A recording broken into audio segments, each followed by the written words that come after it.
जीअं त सिंध जी शागिर्द सियासत जे नुमाइंदे जी हैसियत में अवां सभिनी दोस्तनि सां मुखातिब आहियां। अॼु सिंध जेका 7 सालनि खां हिकु आज़ाद खुद मुख्तियार तरक्की याफ़्ता ऐं खुशहाल वतनो क़ौम रहंदी आई आहे, अॼु उनखे हिकु अहिड़ी क़ौम पंहिंजी इस्तमारियत पंहिंजे मुआशी मुफ़ादनि जे ऐं पंहिंजी उन फस्ताई मज़हबी तशरीह जे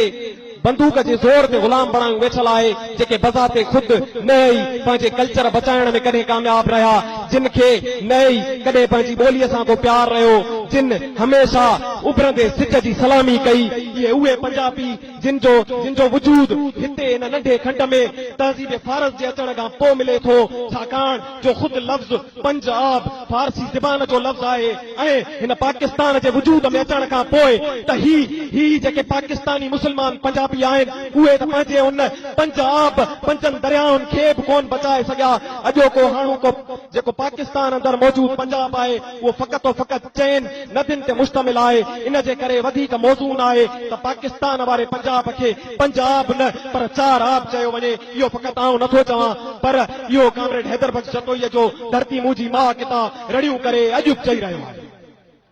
ही पंजाबी जेके न ई इख़लाक़ी क़दरुनि में एतिरी हैसियत वारा आहिनि, जेके न ई पंहिंजी इक़्तिसादी हालतुनि में कॾहिं एतिरा शाहूकार रहिया आहिनि, जिन न ई कॾहिं पंहिंजो कल्चर बचाए सघियो आहे, जिन न ई कॾहिं पंहिंजी ॿोलीअ ते को ध्यानु ॾिनो आहे। ऐं इहा ई वजह आहे त 250-300 साल पहिरियां हिकिड़ी लश्करी ॿोलीअ जे वजूद में अचण बाद पंजाबिन पंहिंजे उन अदब, पंहिंजी ग्रामर, पंहिंजी शाइरी, पंहिंजी सूफ़ी रिवायतुनि मतिलब त माज़ीअ जी हर हिकु शइ खे फ़क़ति ई फ़क़ति पंहिंजे शख़्सी, पंहिंजे इनफ़रादी, पंहिंजे गिरोही मुफ़ादनि जे हासिलात करे सभु कुझु पुठीअ पोयां उछले छॾियो। ऐं इन मां ज़ाहिर थिए थो त ही पंजाबी कंहिं बि सूरत मुहज़िब क़ौम छा पर मुहज़िब इंसान चवराइण जे लाइक़ न आहिनि। ऐं इन खां वधीक ॾुख जहिड़ी ॻाल्हि इहा आहे त दुनिया जी उहा क़ौम जे मोहन जे दड़े जी हैसियत में दुनिया खे पहिरियों चकर कपिड़ा पाराइण सेखारिया, जिन दुनिया में पहिरियों चकर फल्कियाती साइंस जो वजूद विधो, जिन दुनिया में पहिरियों चकर सिविल इंजीनियरिंग जा बुनियाद विधा। ऐं उहे सिविल इंजीनियरिंग जा बुनियाद एतिरा त मज़बूत ऐं मुस्तहकिम आहिनि जो 5000 साल बाद बि संदन इमारतुनि जूं पीढ़ूं अॼु बि उते लाड़काणे लॻ मोहन जे दड़े वटि उहे ई पंहिंजी साॻे अंदाज़ में उते बीठल आहिनि। दोस्तो ऐं साथियो,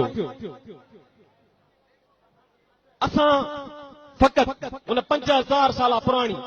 पंहिंजी तहज़ीबी ऊचाईअ जूं सरनायूं वॼाइण हिते कोन आया आहिनि, पर या 5000 साल तारीख़ असांखे हर मजबूर करे थी त असां हाल ऐं मुस्तक़बिल में उन 5000 साल पुराणनि सालनि जी भेट में वधीक तरक्की याफ़्ता ऐं सॼे दुनिया जी अमन जी इमामत करण वारे किरदार जी हैसियत में हुजूं। ऐं इन ई लाइ आउं हिते मौजूद सिंध जे शागिर्दनि खे निमाणी गुज़ारिश ऐं अपील कंदुसि त इन ई अंदरि तव्हांजो किरदारु इंतिहाई घणो अहम ऐं बुनियादी आहे। ऐं इहा ई वजह हुई त सिंधी क़ौम जे अज़ीम रहबर साईं GM सैयद 1972 में सिंध यूनिवर्सिटीअ में वञी करे शागिर्दनि सां रुजू कयो हुयो। साईं GM सैयद जो उहो क़ौम परस्त सेक्युलर जमहूरी ऐं सोशलिस्ट सिंधू देश फ़क़ति ई फ़क़ति सिंधी शागिर्दनि जी मुस्तक़िल मिज़ाज जदोजहद बाद ई मुमकिन थी सघे थो, छाकाणि जो कंहिं बि क़ौमी तहरीक अंदरि कंहिं बि क़ौम अंदरि जेको शागिर्द तबिको थींदो आहे उहा उन क़ौम जी फिक्री नर्सरी या मुस्तक़बिल जी ज़मानत हूंदो आहे, जेको हाल में पंहिंजे माण्हुनि खे मुनज़िम, डिसिप्लिन ऐं उन्हनि जी अॻवानीअ जो किरदारु अदा करे ॾुतरियल ऐं पोइते पयल अफ्रीका जहिड़े ज़ंजीरुनि में जकड़ियल ग़ुलाम क़ौमुनि खे बि उतां जे ख़ितनि खे बि आज़ादी ऐं ख़ुदि मुख्तियारी ऐं खुशहालीअ जहिड़े हेॾे सारे ख़ूबसूरत ख़्वाब सां हमकिनार कराईंदो आहे। दोस्तो ऐं साथियो, अॼु ईअं त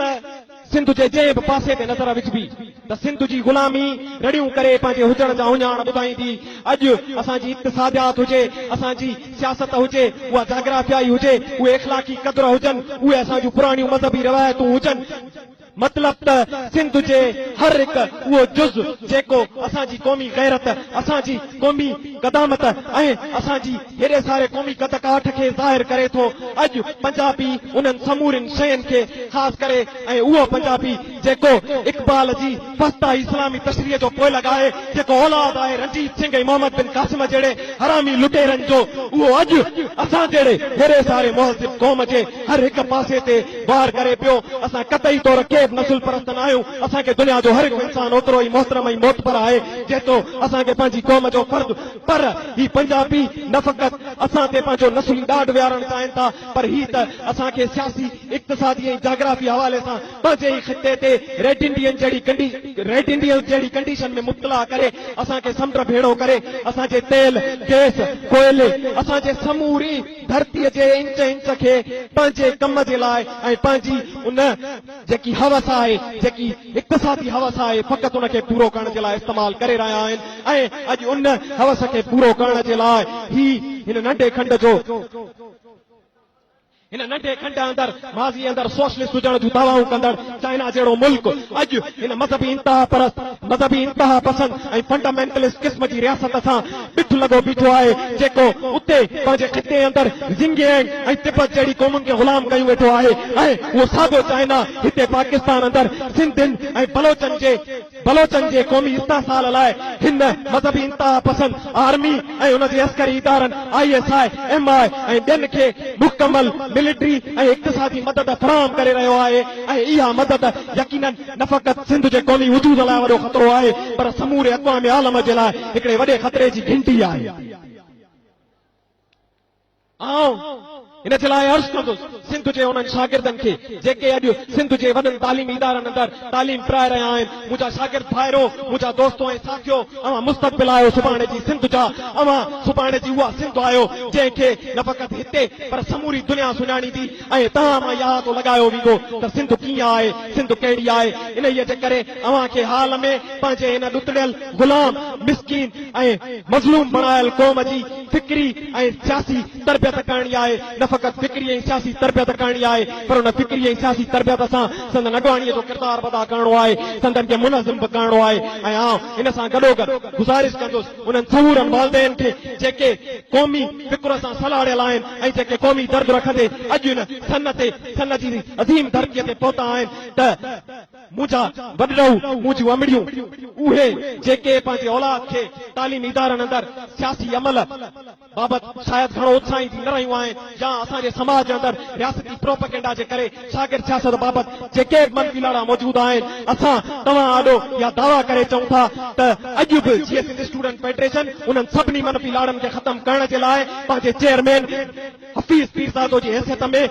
लाड़काणे सेंट्रल जेल अंदरि रियासत सां मद मुक़ाबिल आहे। ऐं उहा साॻी जसाब जसमत अॼु बि शहीद अफ़ज़ल पंवर जे रूप में ॾाढो घोट लॻो तव्हांजे आॾो बीठी आहे। ऐं हीअ जसाब जी जेकी मौजूदा क़यादत अव्हां जे आॾो मौजूद आहे, असां पक था ॾियारियूं अव्हां सभिनी खे त जीअं माज़ी अंदरि असांजे उन्हनि दिलेर अॻवाननि पंहिंजे मौक़िफ़, पंहिंजे उन बाइकाट कल्चर जी मुखालफ़त, शागिर्दनि जे उसूली हक़नि, शागिर्दनि जे क़ौमी किरदार अदायगी, हिन मज़हबी बुनियाद परस्त रेंजर्स जी तालीमी इदारनि मां निकाली, मतिलब त सिंध जी तालीम, सिंध जे शागिर्द, सिंध जी शऊर जे फ़ाइदे अंदरि जेकी बि शइ आहे उन्हनि सभिनी खे अमलन सिंध जे तालीमी इदारनि अंदरि अप्लाई करण जे लाइ GS स्टूडेंट फेडरेशन हर हद ताईं वञण जे लाइ तयारु आहे। असीं पगर बहाईंदासीं, असीं रत बहाईंदासीं, असीं हर हिकु उहो कमु करण जे लाइ तयारु आहियूं जेको हिन शागिर्दनि जी क़ौमी जंग अंदरि किरदार अदायगीअ खे यकीनी बणाए सघे।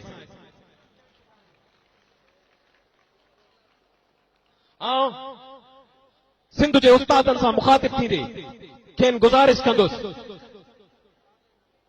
त उस्ताद न फ़क़ति हिकिड़े जॉब के प्रोफेशन या समाजी सर्विस जो कंहिं सर्विस जो नालो न आहे, पर उहा सर्विस आहे, उहा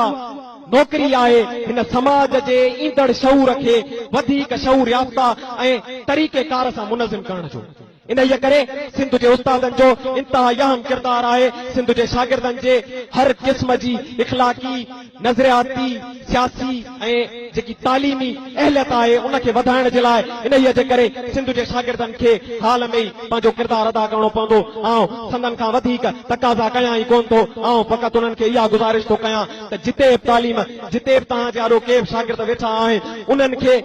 जदीद खां जदीद कोशिश करे तालीम ॾियण जी कोशिश कयो ऐं फ़क़ति उन्हनि खे सिंध जे उन्हनि तारीख़ी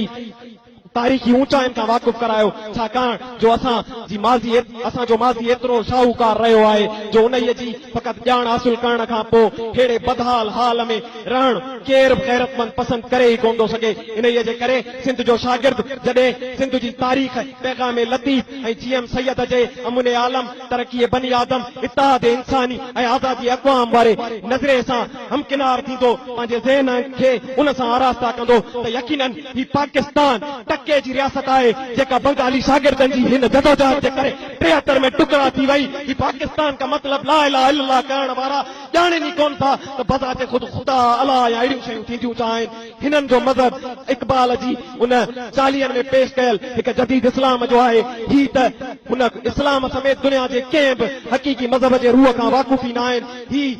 त शायदि इंसान चवराइण जे लाइक़ु ई न आहिनि। जीअं त जसाफ जस्मम जे सेक्रेटरी जनरल जसाफ जस्मम पारां मुस्तक़ ईंदड़ वक़्त में शुरू कई वेंदड़ रेंजर्स ख़िलाफ़ तहरीक जो ऐलान कयो ऐं पिणु उन ऐलान अंदरि थोरो वाधारो इहो कंदुसि त जीअं सिंध स्टूडेंट फेडरेशन साईं जीएम सैयद जी वरसीअ बाद सिंध जे समूरनि तालीमी इदारनि अंदरि पाकिस्तानी फोर्सिस रेंजर्स पुलिस समेत जेके बि इदारा आहिनि उन्हनि जी मौजूदगीअ ख़िलाफ़ प्रोपगेंडा खां वेंदे सियासी एहतिजाज खां वेंदे फलस्तीन वांगुरु हिननि जी टैंकुनि खे पंहिंजे निहतनि हथनि सां ऊंधो करण ताईं तव्हां सां जसाफ जस्म बदल हूंदी ऐं यकीनन सिंध जो शागिर्द अगरि हुन में असांजो साथ ॾींदो ऐं यकीन आहे त सिंध जे शागिर्द अॻु केतिरा ई अहिड़ा मार्का कया आहिनि। शहीद आसिफ पंवर जी शहादत वक़्तु सिंध यूनिवर्सिटी अंदरि सरकार जी समूरी रिंड खे चैलेंज कयो हुयो। असांखे तजुर्बा आहिनि अहिड़ा ऐं यकीनन असां फोर्सिस खे पंहिंजे हिननि शागिर्दनि जी ताक़त सां कढण ॼाणियूं बि ऐं कढी बि सघूं था। इन जे लाइ हिकिड़ो बाज़ाब्ता तौर जदोजहद जो ऐलान जदोजहद जी शुरूआत कई वेंदी 25 अप्रैल खां पोइ। इन सां गॾोगॾु पाकिस्तान समेत खिते जे जेके बि शागिर्द तंज़ीमूं आहिनि सन जी इन मुक़दस स्टेज तां संदन सभिनी खे इहा दावत थो ॾियां त अचो त गॾिजी खिते ऐं दुनिया अंदरि शागिर्दनि जी जेकी अॼु सियासी अमल अंदरि मुदाख़लत बाबति सोचियो थो वञे अचो त असीं एशिया जा शागिर्द बि गॾु थी करे उन आलमी शागिर्दनि जे मंसूबे अंदरि भारो वठूं। अचो त तरक़ी पसंद क़िस्म जो को इलाक़ ठाहियूं ऐं इन जे लाइ ख़ुसूसन NSF BSO समेत ॿियनि सभिनी तंज़ीमुनि खे पख्तून स्टूडेंट फेडरेशन समेत सभिनी तंज़ीमुनि खे इहा खुलियल हाथ ॾियां थो त अचो गॾिजी वेही करे हिन थियोक्रेटिक मज़हबी इंतहा पसंद क़िस्म जी रियासत खां जिंदबाजी करण ऐं हिन अंदरि लताड़जंदड़ शागिर्द हक़नि जी हासिलात जे लाइ मुनज़िम अंदाज़ में का स्ट्रगल कजे।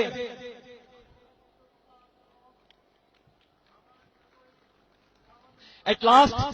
I would like to appeal international world, UNESCO, international human rights organizations, United States State Department, UK aid, and the whole international world who are supporting, aiding and funding